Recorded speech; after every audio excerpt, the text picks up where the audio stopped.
Hi, this is Steve Rigolosi, and tonight on Forgotten Mysteries, I have a treat for you, because it was certainly a treat for me, and it is The Sleeper by Holly Roth.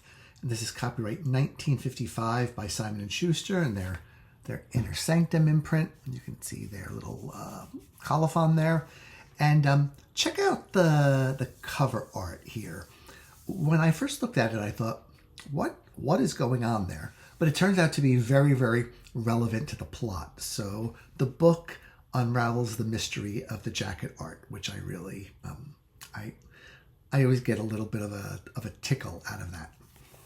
And speaking of being tickled, this book really did tickle me in a lot of the right ways, and I will tell you why. But first, I would like to talk a little bit about Holly Roth. She was an American. She wrote under several pseudonyms, wrote novels, wrote journalistic articles, wrote short stories, one of which was nominated for an Edgar. So she was pretty prolific and mostly pretty respected in her day. I would say I don't think she ever quite made it to, the big leagues, but contemporary reviews are positive. And not the most, but one interesting and sort of tragic thing about her is that she and her husband were sailing in a boat off the coast of Morocco in 1964, and Holly fell overboard and her body was never recovered to this day. So she, the ocean took her, and I guess the ocean got a prize because Holly Roth was, as I found out from reading this book, really a lot of fun to read. So let me tell you a little bit about the plot, and I'll also tell you how I came to read this book. In fact, I'll tell you the latter first. So when I saw this book in a used bookstore, I had never heard of Holly Roth, but she is published by Inner Sanctum, which is one of my favorite mystery imprints, and I have rarely gone wrong reading an Inner Sanctum book. And when I saw this book, it immediately struck me that I don't remember a lot of women writers on the Inner Sanctum list. I haven't, checked this out in any sort of, specific way. But, when I got home, I looked at my shelves, and I think all of my Inner Sanctum books were by men. So I thought, now this is really interesting that that a woman would find her place on kind of a macho list. And I assumed that she had to be good because the Inner Sanctum books are good. And it was also interesting to me to the idea to see, a woman writing noir. I mean, that's not really necessarily uncommon. Margaret Miller did it extremely well. But I was just curious to see, what she did and how she pulled it off and what her book was all going to be about. I really had a curiosity about it. So I bought it because I was curious to see what a woman writer on the Inner Sanctum list would do. And this is what she does. So the book starts out with something that I'm a sucker for, where nefarious people are trying to get hold of a manuscript, right? So, publishing person, work with manuscripts every day, always love plots that have to do with stolen manuscripts, missing manuscripts, misplaced manuscripts. And, just in the first chapter of this book, there are 2 attempts made to get hold of a manuscript. Neither one is successful. And when it's not successful, our protagonist, who wrote the manuscript called Genesis of Treason, is getting home, and his apartment in New York City has been completely turned upside down, ripped apart. Clearly somebody wants this manuscript. And it all seems rather odd to Bob Kendall and the investigators, because this article is going to be serialized over the course of 6 weeks in one of the big news weeklies of the era, and then it will be turned into a book. And so the manuscript is already sort of out there in public, and 2 installments have already been published. So everybody says, whatever was in that manuscript, people are going to see all of it within a month. Why go to all of this trouble to, break in and get a manuscript? And it's actually a really good question. So it turns out that what the manuscript is the following. One of our characters here, Hutchinson, he has been court-martialed and found guilty by a military tribunal of treason. Basically, he is selling or giving secrets to the Russians. He works in U.S. government, and he is the sleeper of the title, sort of a sleeper cell, although he's a one-man sleeper cell. And that kind of tells you a bit about the context of this book, that it took place during the Cold War, and reminds you of just how cold that war was, and the extreme competition and dislike between the United States and the Soviet Union, and to the point of spying and creating all these other things that the 2 superpowers were doing to try to maintain their geopolitical power, or as Americans feared Russians would try to take over America. I'm sure Russians were afraid Americans were going to try to take over Russia. So there's a lot of really great espionage books written about the Cold War. And this book makes you feel the Cold War. I mean, even though it takes place on a rather small scale in terms of a manuscript in New York City, the stakes are very, very large.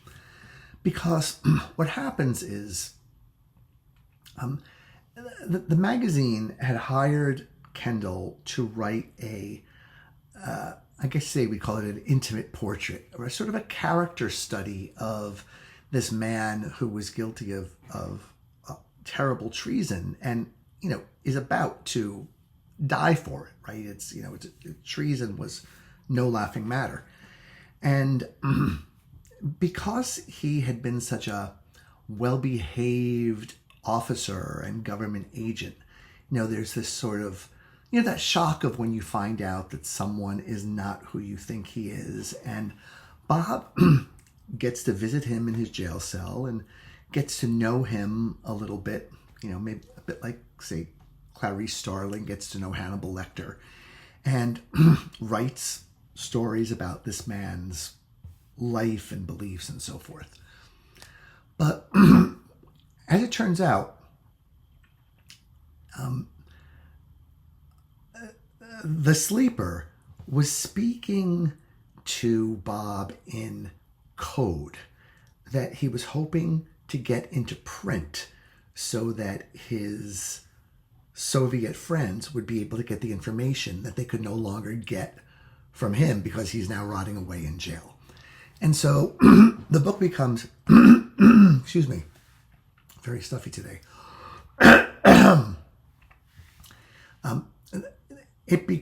The book becomes a race to find what exactly the subtext was, what the code actually was, and how to decipher it, where to find it, what it means, how to prevent the Russians from getting it. So it turns into, it starts as a mystery of the missing manuscripts, and then it turns into kind of a Cold War thriller, all in the space of about 180 pages. And one thing that's terrific about this book is it is focused, right? It's got one plot, and it does that plot very well. It makes a lot of sense. And one thing I noticed about Holly Roth that impressed me is that, when you're reading books and you'll just hit a sentence or a paragraph and it just strikes you as, well, that doesn't sound right. Somebody should have seen that or noticed that or whatever. And I found that no sooner had I thought that than the author addressed my concern by giving me information to tell me why something didn't happen or how something got missed. And I thought, that's great. That is a writer who can really go into her readers' heads and know what they're thinking and give it to them before they even know that they want it. This book is also very, very suspenseful. I couldn't put it down.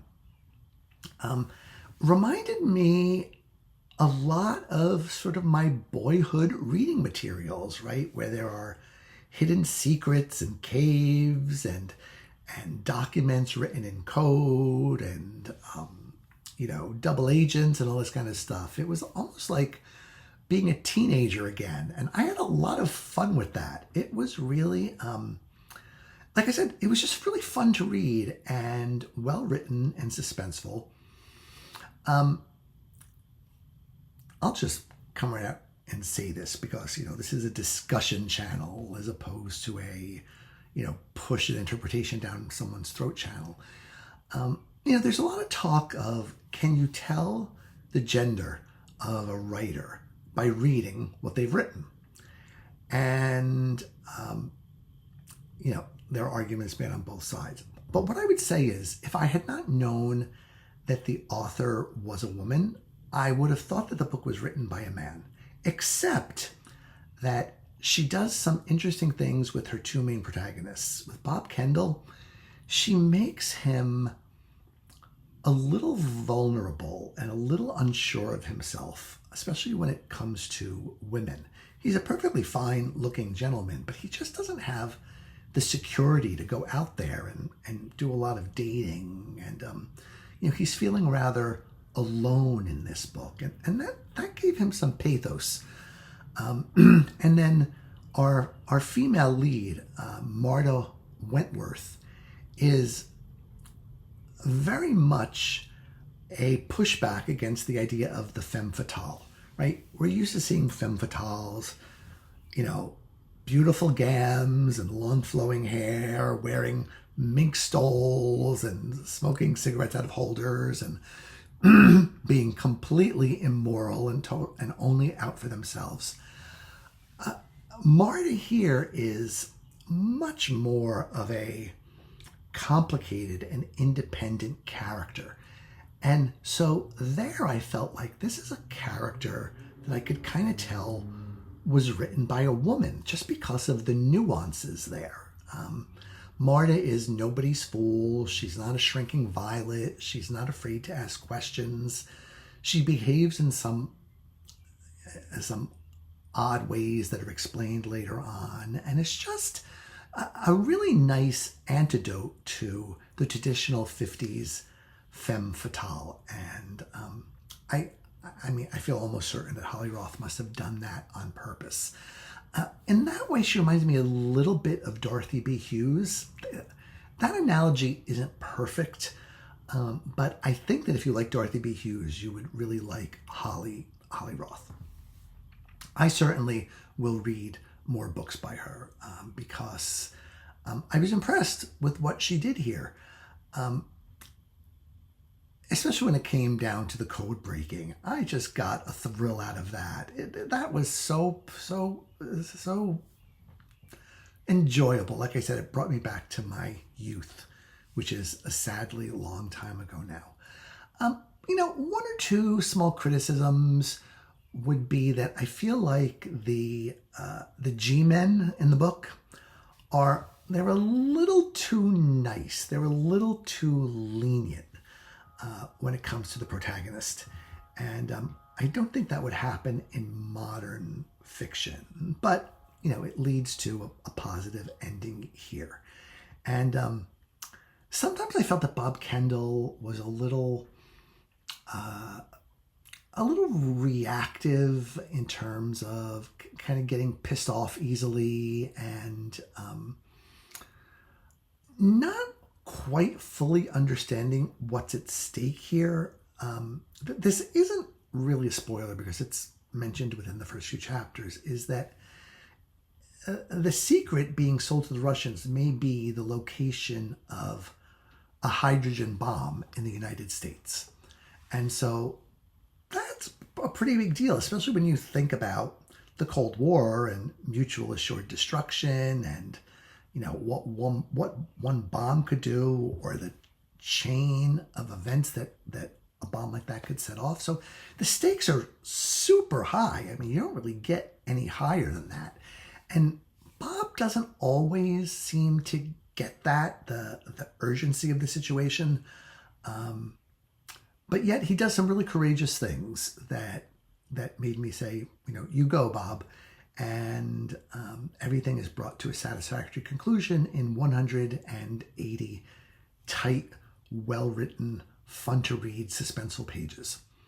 So this video is mercifully short. Gee, much shorter than I usually make. Maybe I'm getting better or less verbose as I get older. But check it out. Holly Roth, The Sleeper. Remember to look for the meaning behind the jacket art. And I will be back next time with another review for you. Thank you. Good night.